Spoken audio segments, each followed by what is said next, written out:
Corporal, prepare the report immediately. Yes, sir. Use the notes on the table. Right away, sir.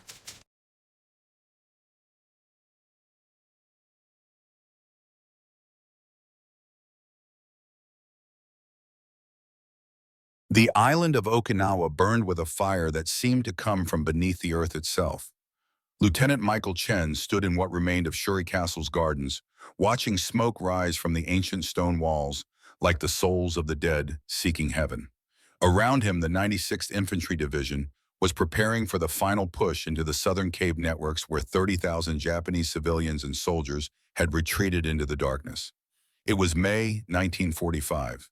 The war was ending everywhere except here, where it seemed determined to consume every living thing before surrender could be spoken.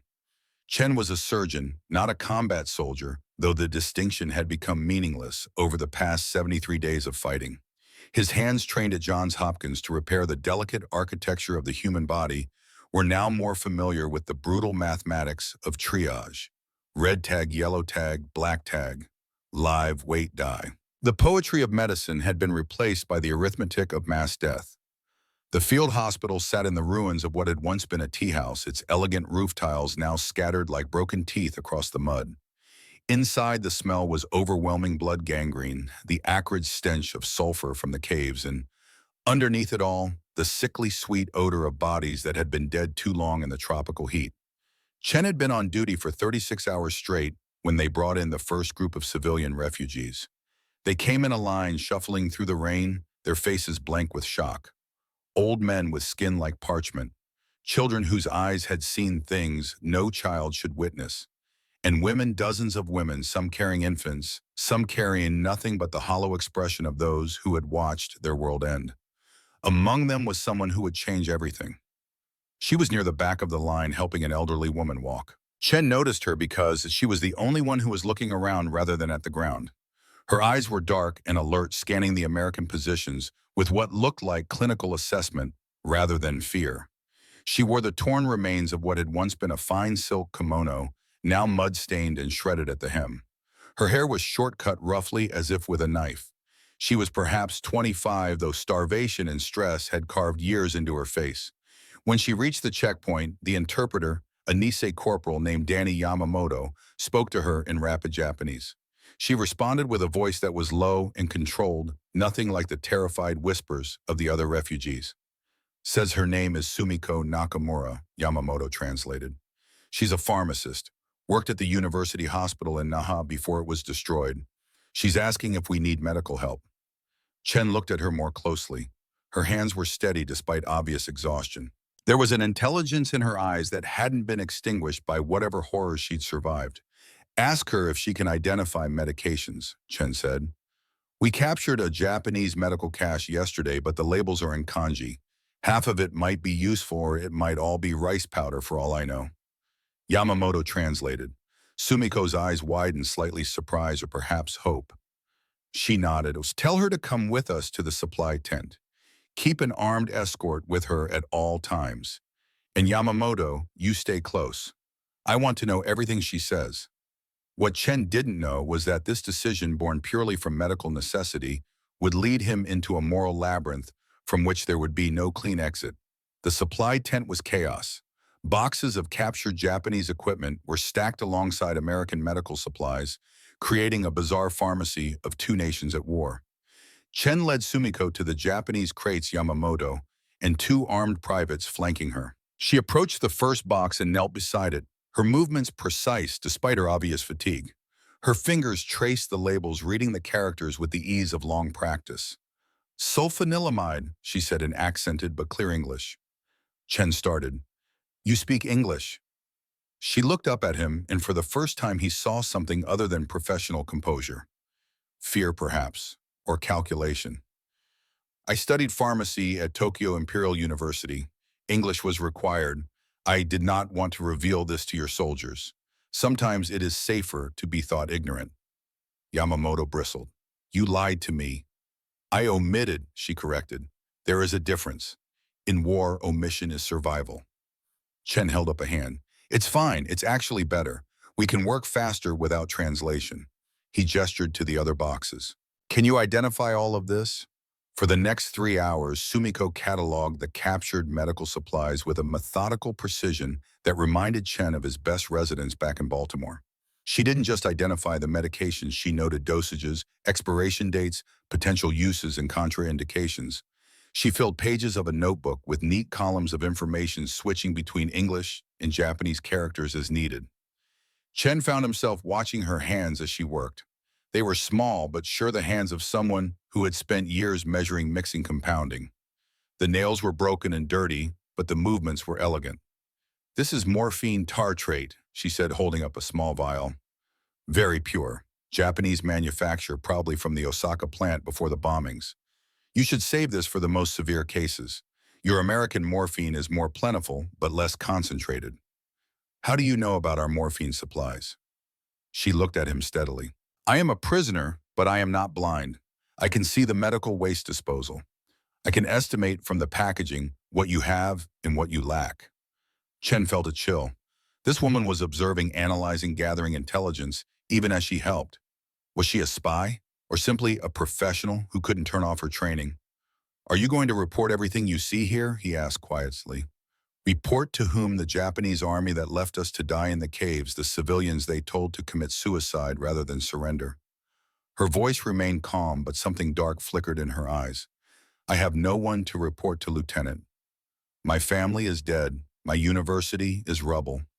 My country has lost this war, even if your generals have not yet accepted our surrender. I am helping you because it is what I know how to do, and because, perhaps, if I am useful, you will not shoot me."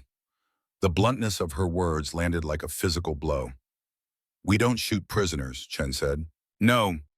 She gestured toward the entrance of the tent, where the sound of artillery rumbled like distant thunder. "Then what do you call what is happening out there?" Chen had no answer to that. As the day wore on, Sumiko's value became undeniable.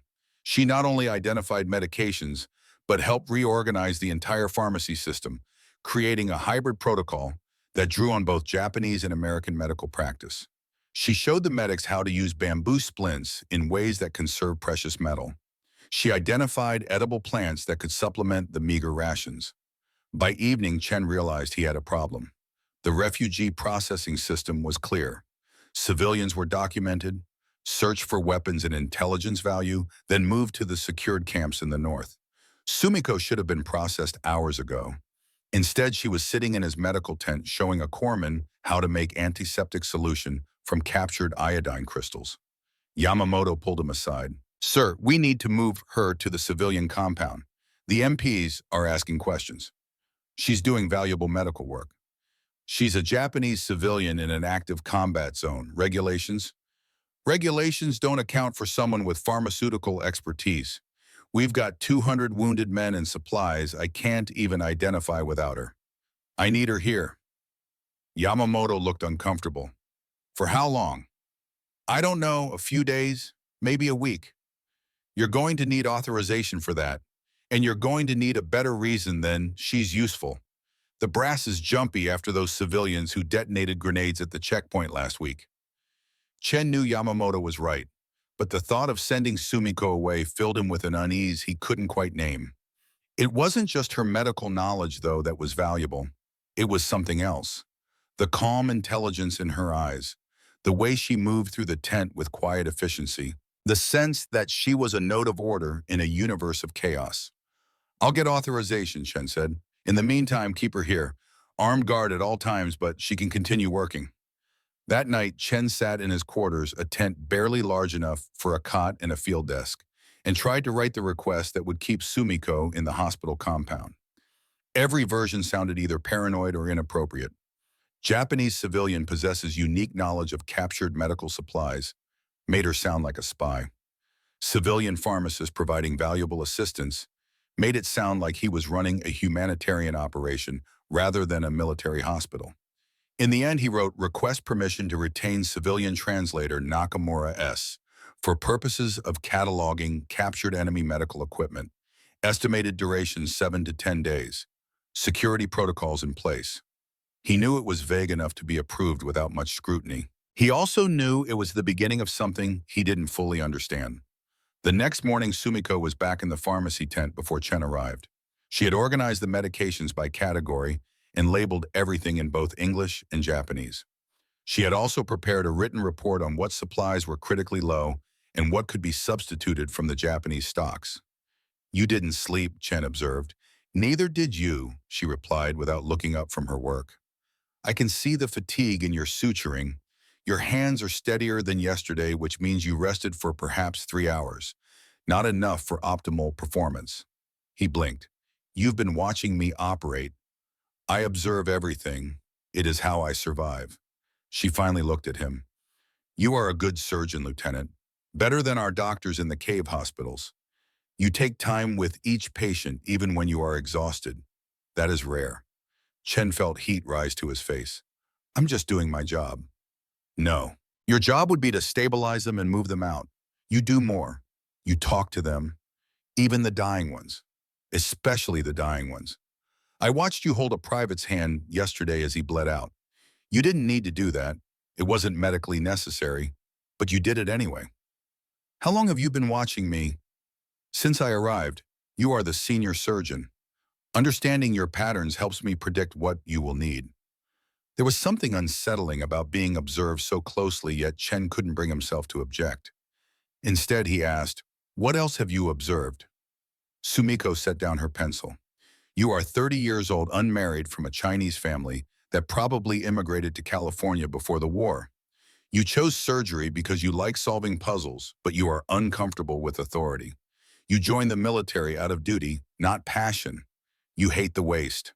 Every death bothers you, even the enemy ones. And you are lonely." The accuracy of her assessment was like being dissected with a scalpel. "That's quite a profile from 2 days of observation." "It is what I do. I analyze, I deduce. It kept me alive in the caves when others panicked." She paused. "I hope I have not offended you." "No, just surprised." "Surprise is dangerous in war. I prefer to eliminate surprises." Over the following days, a strange routine developed. Sumiko worked in the pharmacy tent under guard, but her movements became more fluid, less observed. The guards grew accustomed to her presence. She became part of the hospital's ecosystem, as familiar as the generator's hum or the smell of disinfectant. Chen found himself seeking her out for consultations that went beyond medication. What did she think about this wound infection? Had she seen this pattern of symptoms in the cave hospitals? Could this surgical approach work with limited supplies? Her answers were always thoughtful, often brilliant. She had a way of seeing problems from angles he hadn't considered. And slowly, almost imperceptibly, their conversations began to drift beyond the purely medical. "Why pharmacy?" he asked one evening as they sorted through a new shipment of captured supplies. "My father was a pharmacist. Traditional herbs mostly, but he studied Western medicine too. He said that understanding chemistry was understanding the language of creation." She smiled slightly. Very poetic for a man who spent his days grinding roots. "Where is he now?" The smile vanished. "Dead. The March firebombing of Tokyo. He refused to leave his shop, said his patients needed him." She returned to her work, her hands moving mechanically. "I was in Okinawa by then. I heard about it from a letter that took 2 months to arrive. By the time I knew he was dead, he had been ash for weeks. I'm sorry. War makes us all sorry. It is the currency we trade in." She looked at him directly. "What about you? Why did you become a surgeon?" Chen considered lying, giving the stock answer about wanting to help people. But something about Sumiko's directness demanded honesty. "My younger brother died when I was 15, appendicitis that turned to peritonitis. The doctor got to us too late. I watched him die over 3 days screaming in pain. I decided I never wanted to feel that helpless again." "Did it work? Do you feel less helpless?" Chen looked around the tent at the blood-stained cots, the men missing limbs, the morphine that was never quite enough. "No, I feel more helpless every day." "Good," Sumiko said quietly. "Good. If you felt powerful, you would be dangerous. Helplessness keeps us human." It was in that moment, surrounded by the detritus of war, that Chen realized he was no longer seeing Sumiko as a refugee, a prisoner, or even a colleague. He was seeing her as a person. A brilliant, damaged, impossibly brave person who understood him in ways he didn't understand himself. And that realization terrified him, Because in the moral arithmetic of war, what he was beginning to feel was a calculation that didn't balance. Enemy and ally, prisoner and captor, Japanese and American. The equations were supposed to be simple, but nothing about Sumiko Nakamura was simple, and nothing about what he was feeling could be justified by any regulation in the Army manual. That night, Chen lay awake listening to the artillery, knowing that he was crossing a line he couldn't uncross. Knowing that the 7 days he'd requested to keep her in the hospital compound would not be enough. Knowing that he was falling into something that could destroy them both, but unable even with all his training in logic and science to stop himself from falling. Part 2, The Weighing of Souls, 4,000 words. The authorization came through on the 8th day, bland and bureaucratic. Request approved for continued civilian assistance. Duration extended as medically necessary. Maintain security protocols. Report weekly. Chen read it 3 times, relief and guilt warring in his chest. He had bought more time, but time for what? To catalog medications, or to continue the conversations that had become the only peaceful moments in his days. Sumiko's presence in the hospital had become normalized. The guards no longer watched her every movement. The other medics consulted her about Japanese medical techniques. She ate with the enlisted men, sitting slightly apart, but no longer isolated. And every evening after the worst of the day's casualties had been stabilized, she and Chen would sit in the pharmacy tent and talk. They talked about medicine, yes, but they also talked about music, poetry, the foods they missed, the places they had grown up. Chen learned that Sumiko had studied piano as a child, that she loved the poetry of basho, that her favorite food was her grandmother's mochi with red bean paste. She learned that Chen had wanted to be a concert violinist before medicine claimed him, that he wrote letters to his parents every week, but couldn't bring himself to describe what he actually did here, that he dreamed in both English and Cantonese. The conversations were a lifeline for both of them, a reminder that they were more than their wartime roles. But outside the pharmacy tent, the war ground on with relentless brutality. On the 14th day, a Marine patrol brought in a wounded Japanese soldier they'd found in a collapsed bunker. He was barely conscious, his left leg shattered by shrapnel, his breathing shallow and labored. Standard protocol was to stabilize enemy wounded, extract intelligence, then transfer them to the POW hospital. But this soldier was too far gone for transport. He would die on the way. Chen was prepping for surgery when Sumiko appeared in the operating tent.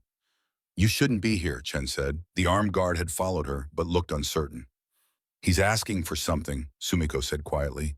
"In Japanese, I can hear him." The soldier's voice was a whisper, hoarse and desperate.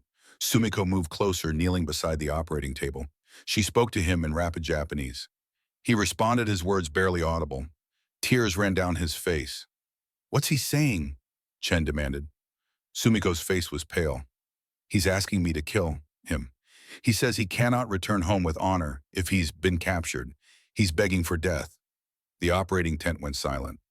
Every person present understood the weight of what she'd just translated. "Tell him we're going to try to save his leg," Chen said. Sumiko spoke again in Japanese. The soldier responded with something that sounded like a curse, then fell unconscious. "He said you're wasting your time on a dead man," Sumiko translated. "He said the emperor will never forgive his capture." Chen began the surgery, his hands moving with practiced efficiency. But he was aware of Sumiko standing at the edge of the tent watching. He was aware of the moral complexity of what he was doing, saving the life of a man who wanted to die, who believed survival was worse than death. The surgery took 4 hours. Chen saved the leg, though the soldier would never walk without a heavy limp. When it was over, Chen stepped outside into the humid night and found Sumiko sitting on an ammunition crate, her face in her hands. "You did well in there," he said quietly. "I translated his death wish. That's not doing well. You helped me understand what he needed, even if what he thought he needed was wrong." She looked up at him, her eyes red. Was it wrong in his culture, in his training? Survival as a prisoner is the ultimate shame. You saved his body, but condemned his soul. Which is the greater mercy? "I don't know," Chen admitted. "I just know I can't let people die when I have the skill to save them, even if they want to die." "That's very American," Sumiko said. There was no hostility in her voice, just observation. "Life at any cost. We Japanese have a different calculation. Sometimes death is the answer that preserves honor." Is honor worth more than life? To some people, yes. To my father, yes.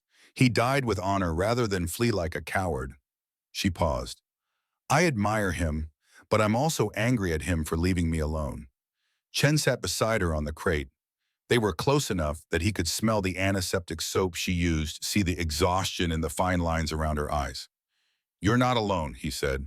I am a Japanese prisoner in an American military hospital. I am the definition of alone. You're here, I'm here, that's not nothing. She turned to look at him, and in the dim light from the tent, her face was partially shadow, partially illumination.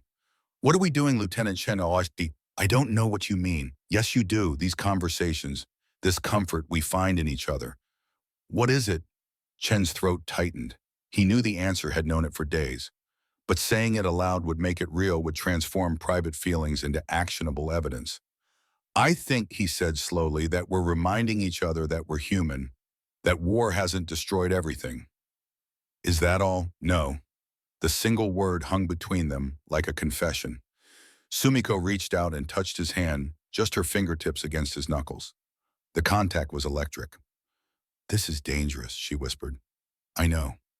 They will punish you if they discover it. They will see it as fraternization, as treason. I know that too. Then why?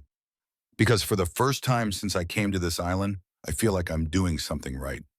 Everything else is chaos and blood and impossible choices. But when I'm with you, things make sense. She pulled her hand back, but her eyes stayed on his. I am your enemy. No, you're the only person here who understands what it costs to save lives while your world burns around you. A shout came from the hospital tent, another casualty coming in. The moment shattered. Chen stood. I have to go. I know. But as he walked away, he felt the weight of what had just passed between them. A line had been crossed, and there was no going back. Over the next week, the nature of their interaction shifted. They were careful in public, maintaining professional distance. But in the private moments, the evening conversations, the quiet consultations, there was a new awareness, a tension that was equal parts fear and longing.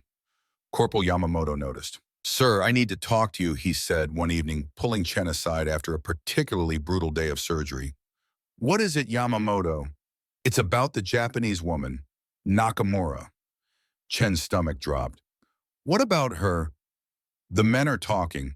They're saying you're spending too much time with her, that it looks inappropriate. She's providing valuable medical expertise. I know that, sir, and I've defended you, but you need to be more careful. Colonel Morrison is coming for an inspection next week. If he sees what I see, and what do you see? Corporal Yamamoto looked uncomfortable. I see a good officer getting too close to a prisoner. I see someone who's forgetting that we're still at war. I see someone who's going to get court-martialed if he doesn't step back. Noted, Chen said coldly. Is that all? Sir, I'm not trying to be a hard-ass. I like you. But you're playing with fire. She's Japanese. Enemy. No matter how much she helps us, that doesn't change. After Yamamoto left, Chen sat alone in his quarters, the weight of the warning pressing down on him. He knew Yamamoto was right. He knew he was risking his career, possibly his freedom. He knew that what he felt for Sumiko violated every regulation, every expectation, every social norm. But he also knew he couldn't stop. That night, he found Sumiko in the pharmacy tent working by lamplight. The guard had dozed off in the corner. We need to be more careful, Chen said quietly. She looked up from her work. I know. Yamamoto warned me too. He's a good man trying to protect us both. Is there an us to protect? Sumiko set down her pen. I don't know what to call this, Michael. It was the first time she'd used his first name. In another world, another time, perhaps we could have met as colleagues. Perhaps we could have been friends. Perhaps more, but we exist in this world this time. And in this world, I am your prisoner.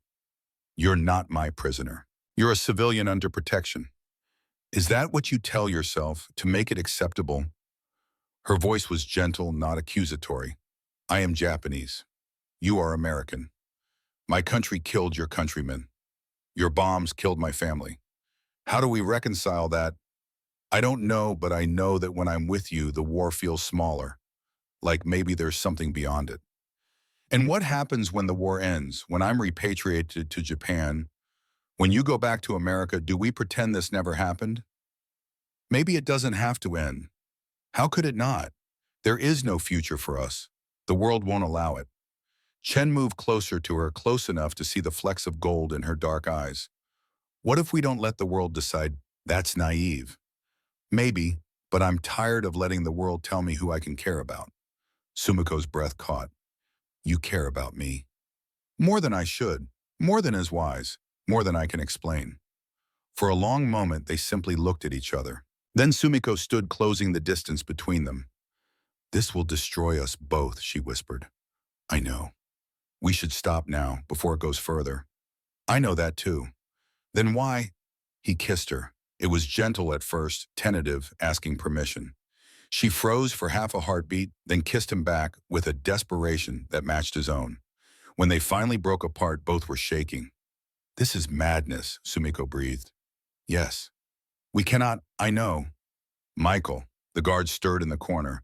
They jumped apart, returning to opposite sides of the tent. But everything had changed. The next morning, Colonel Morrison arrived for his inspection. He was a tall man with steel gray hair and eyes that missed nothing. Chen gave him the tour of the hospital facilities, showing the improved pharmacy organization, the hybrid medical protocols, the efficient use of captured supplies. And this civilian? Morrison asked, looking at Sumiko through the pharmacy tent's entrance. How long has she been here? 3 weeks, sir. She's been invaluable in cataloging the Japanese medical equipment. 3 weeks is a long time. When does she get processed into the civilian camps? She's still providing unique expertise, sir. The captured supplies can be cataloged by our own translators. I want her transferred to the civilian compound by week's end. Sir, she has specialized pharmaceutical knowledge that... Lieutenant Chen. Morrison's voice was flat. I don't care if she's a Nobel Prize winner. She's a Japanese civilian in an active combat zone. She represents a security risk. Transfer her out by Friday or I'll have the MPs do it. Yes, sir. After Morrison left, Chen stood outside the hospital tent watching the rain begin to fall. 3 days.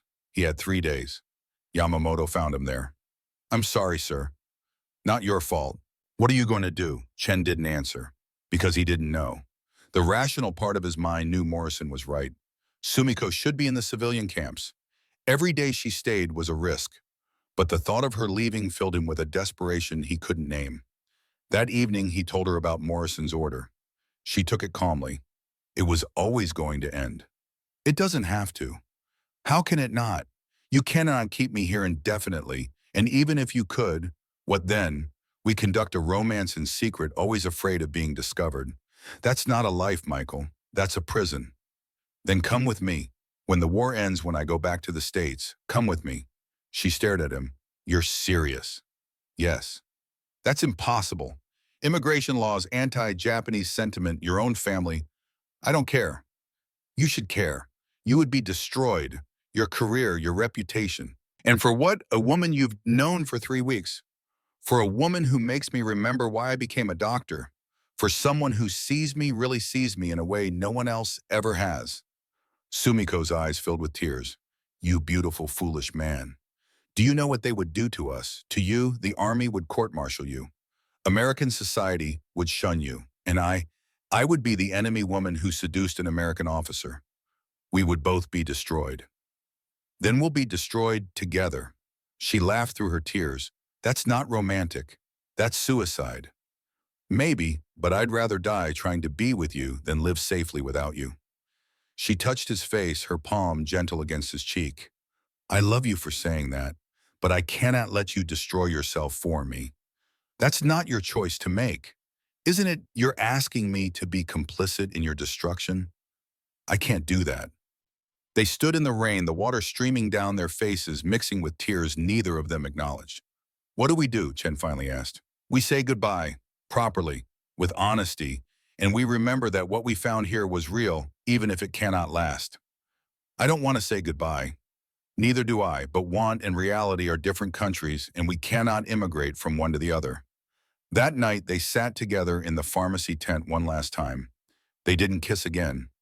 They didn't make impossible promises. They simply held hands and talked about everything except the future. And when morning came, Chen watched as the MPS escorted Sumiko to the transport truck that would take her to the civilian camps in the north. She didn't look back. He didn't call out. But both knew that something essential had broken, something that could never be repaired. The war ended 3 months later. Japan surrendered. The world celebrated. And Lieutenant Michael Chen returned to America with decorations for valor, commendations for medical excellence, and a hollowness in his chest that no surgery could repair. San Francisco, 1947. Dr. Michael Chen walked through the doors of San Francisco General Hospital, his white coat crisp, his stethoscope a familiar weight around his neck. He had been back stateside for 18 months, had completed his surgical residency, had earned a position on staff at one of the finest hospitals on the West Coast. On paper, his life was a success. In reality, he moved through his days like a ghost inhabiting someone else's existence. He operated with mechanical precision.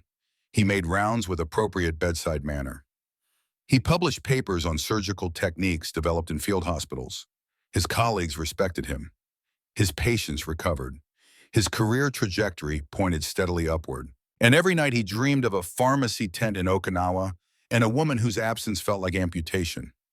He had tried to find her. After the war, he had written to the Red Cross, to the civilian resettlement agencies, to every organization he could think of that might have records of Japanese civilians processed through the Okinawa camps. The responses when they came were uniformly unhelpful. Records incomplete due to war damage. Privacy regulations prevent disclosure of civilian locations. No information available for the individual requested. It was as if Sumiko had been erased from history, become one more casualty of a war that consumed names as readily as lives. His mother noticed the change in him. "You're different," she said during one of his dutiful Sunday dinners in Chinatown. "The war did something to you." "The war did something to everyone," he deflected. "Not like this. You're here, but you're not. Your body came home. Where did your spirit go?" He had no answer to that. His father was more direct. "There's a nice girl daughter of the Wongs. Good family. She's a teacher, educated, speaks English and Cantonese. Your mother and I think, I'm not ready for that. You're 32 years old. When will you be ready?" "I don't know, Father. Maybe never." The conversation ended in uncomfortable silence, a pattern that repeated itself across months of familial pressure, and his stubborn refusal to engage with the future they envisioned for him. The truth was simpler and more complicated than he could explain. He compared every woman he met to Sumiko, and they all fell short. Not because they weren't intelligent or beautiful or kind, but because they weren't her. In the spring of 1948, everything changed. Chen was in the hospital cafeteria drinking bad coffee and reviewing surgical notes when someone sat down across from him. "Dr. Chen, I'm Dr. Sarah Feldman. I just started in pediatrics. I wanted to introduce myself." He looked up to find a woman in her late 20s with dark curly hair and intelligent eyes. She extended her hand. He shook it automatically. "Welcome to the madhouse," he said with practiced politeness. "I heard you were in Okinawa. Final push, right?" "Yes."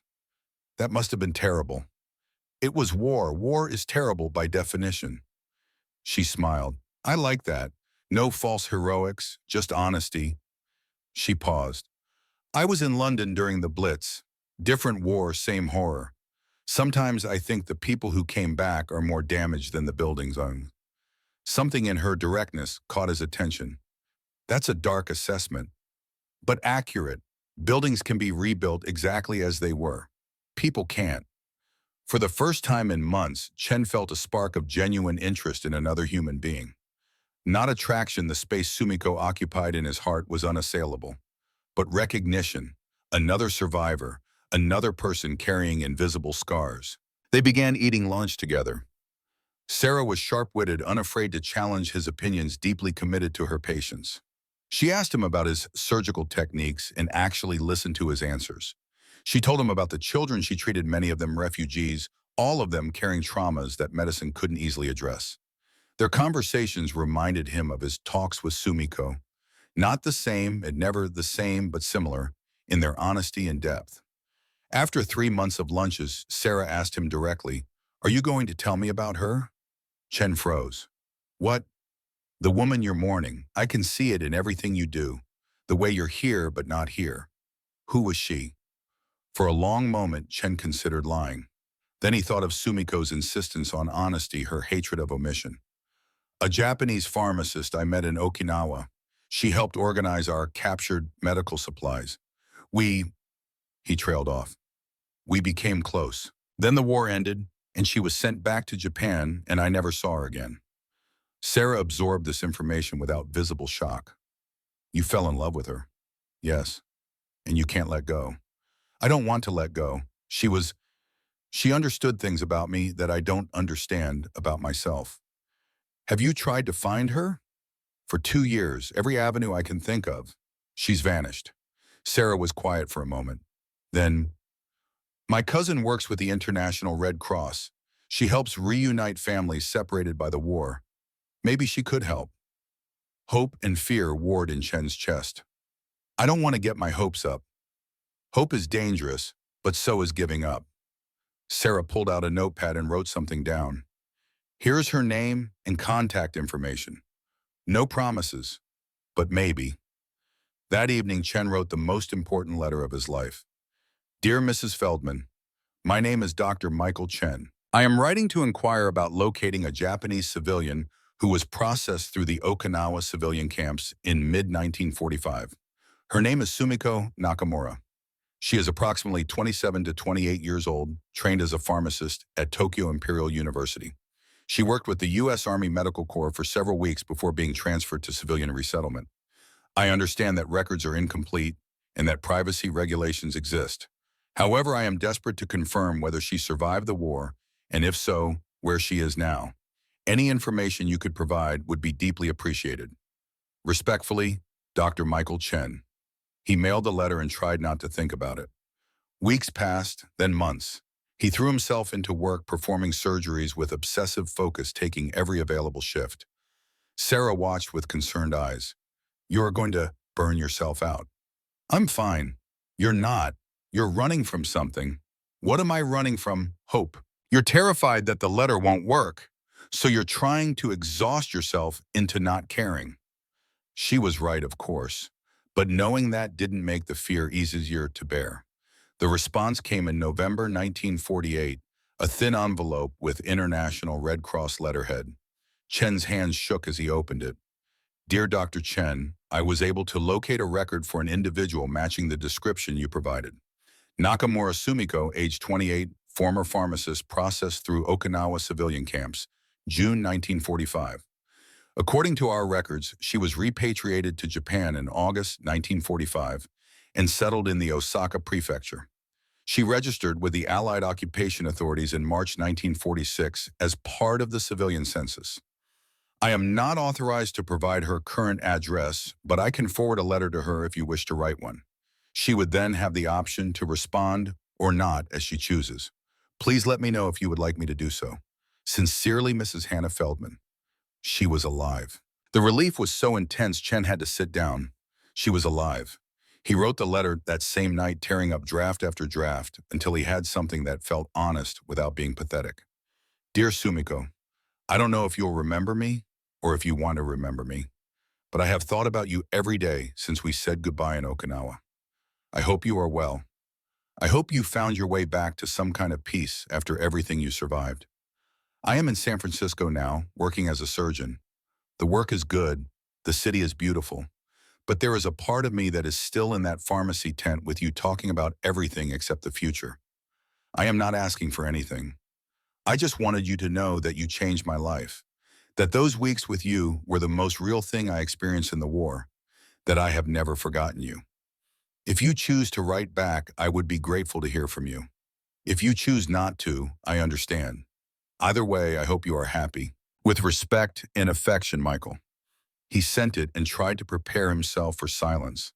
The response came 3 months later, forwarded through the Red Cross. The envelope was thin, the paper cheap. His name was written in careful English script. He opened it with trembling fingers. Dear Michael, I received your letter. I was surprised to hear from you after so long. Part of me wondered if what happened in Okinawa was a fever dream, something I invented to survive. But your letter proves it was real. I'm living in Osaka, working at a civilian hospital as a pharmacy technician. The work is simple, nothing like what I did before the war, but the hospital still stands when so much else is rubble. That feels important. I think about our time together often. Those conversations kept me human when everything else told me to surrender to hatred. You reminded me that the enemy could also be kind. That might have been the most dangerous thing you did, more dangerous than any bombing. You made it impossible for me to hate cleanly. I do not know what you want from this correspondence. If it is closure, I can offer that. What we had was beautiful and impossible, and it ended as it had to. If it is something else, I am not sure either of us has the courage for that. But I will write again if you wish, because I miss talking to someone who understands the weight of trying to heal while the world burns. Yours, Sumiko. Chen read the letter 20 times.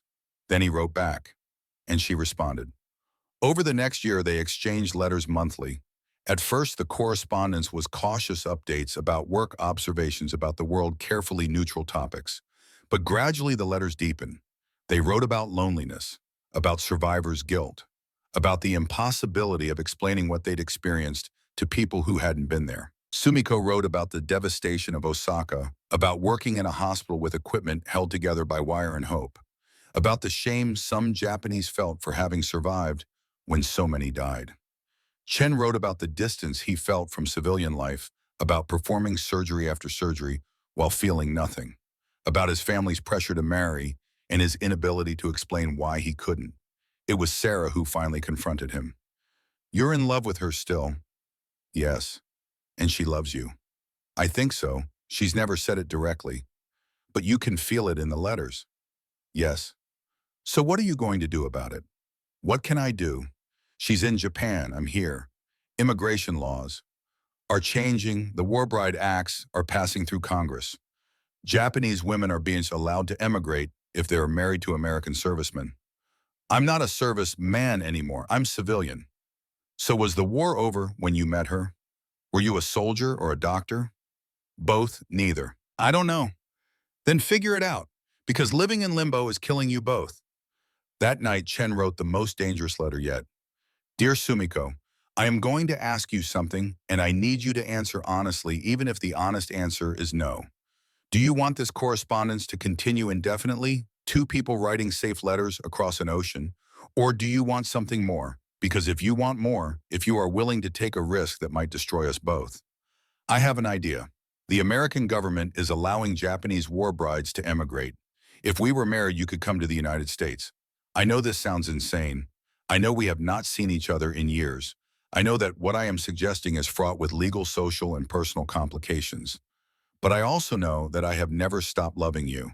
And I believe from your letters that you might feel the same way. I am not asking you to decide immediately. Think about it. Consider the risks. But know that if you say yes, I will do everything in my power to bring you here. If you say no, I will understand. We can continue as we are, or we can stop corresponding if that would be easier for you. But please give me an honest answer. All my love, Michael. He mailed the letter and waited. Weeks passed. Chen went through his days in a fog of anxiety, performing surgeries, making rounds, eating, sleeping, all while waiting for a response that might never come. Sarah checked on him constantly. Any word? Not yet. Maybe the letter got lost. Maybe she's deciding how to say no. Or maybe she's figuring out how to say yes to something terrifying. The letter came in March 1955, years after they'd met in Okinawa. Dear Michael, yes, I have thought about nothing else since receiving your letter. I have listed all the reasons this is a terrible idea, the legal complications, the social stigma, the risk that what we feel is nostalgia for a time when we needed each other to survive, not love that can last in peace. But despite all of that, my answer is yes. I am terrified. I am probably making the biggest mistake of my life. But the thought of spending the rest of my years writing letters to you always at this safe distance is worse than the thought of failing spectacularly at something real. If you are serious about this, tell me what I need to do. Yours, Sumiko. Chen took the letter to Sarah, his hands shaking. She read it and looked up at him with tears in her eyes. You're really doing this. If I can figure out how. I know an immigration lawyer. Her specialty is reuniting families separated by the war. She might be able to help. The process took 18 months. Applications, affidavits, background checks, financial statements proving Chen could support a spouse, documentation of their correspondence, a proxy marriage ceremony conducted through the Red Cross. There were moments when the bureaucratic maze seemed insurmountable, times when Chen wondered if he was chasing an impossible dream. But in September 1951, he received the telegram, Visa-approved stop arriving San Francisco, October 15, stop SS President Wilson, stop Sumiko. He stood on the dock at San Francisco Harbor on a gray October morning, holding flowers and trying to breathe. Around him, dozens of other men waited, servicemen who had married Japanese women during the occupation, all of them nervous, all of them aware that what they were doing was controversial, potentially dangerous. The ship docked, the gangway lowered, and then he saw her. She was thinner than he remembered, her face more lined. She wore a simple gray dress and carried a small suitcase. She was 33 years old now, 6 years older than when they'd met.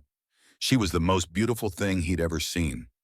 Their eyes met across the crowd. She smiled, tentative, hopeful, terrified. He walked toward her, not running, not rushing, just moving through the crowd with absolute purpose. They met at the bottom of the gangway. For a moment, they just stared at each other, 6 years of separation and fear and hope hanging between them. "Hi," he said. "Hi," she replied. Then they were in each other's arms, holding on like they'd drown if they let go. "I can't believe you're real," she whispered against his chest. "I can't believe you came. Did you doubt I would every day?" She pulled back to look at his face. "We are probably making a terrible mistake.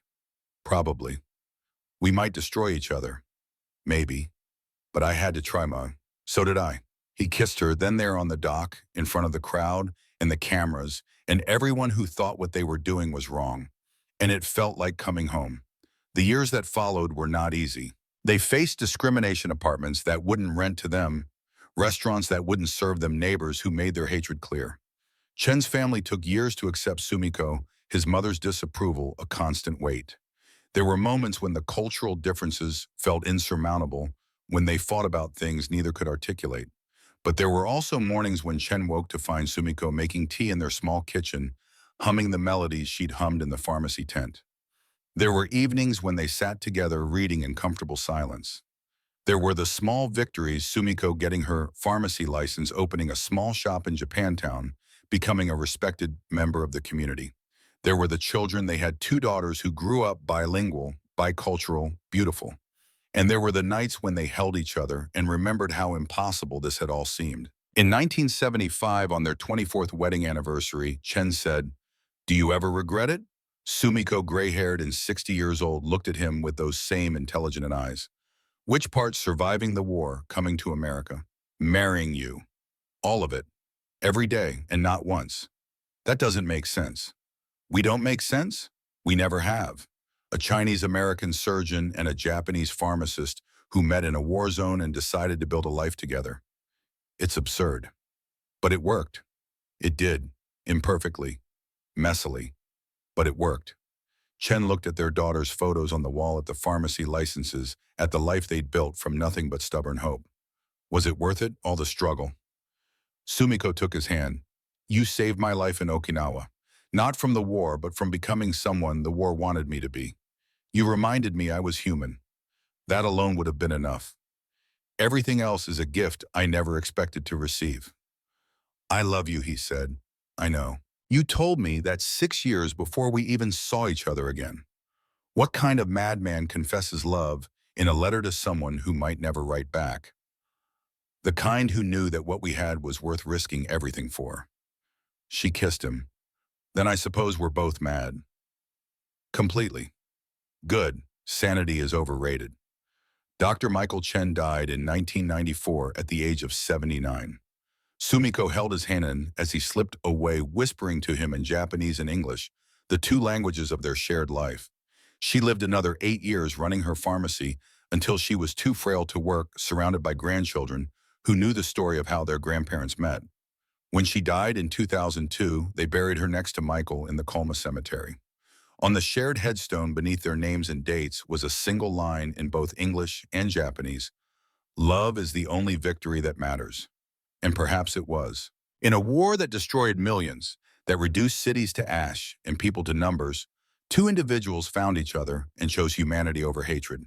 They built a life from the rubble, and they proved in their quiet, stubborn way that the enemy is not always who the war says it is. Sometimes the enemy is the war itself, and sometimes the only act of resistance available is to love despite it. That in the end is the story of Michael Chen and Sumiko Nakamura. Not a story of nations or battles or grand historical movements, but a story of two people who saw each other's humanity when the world demanded they see only enemies, and who built something beautiful from the wreckage.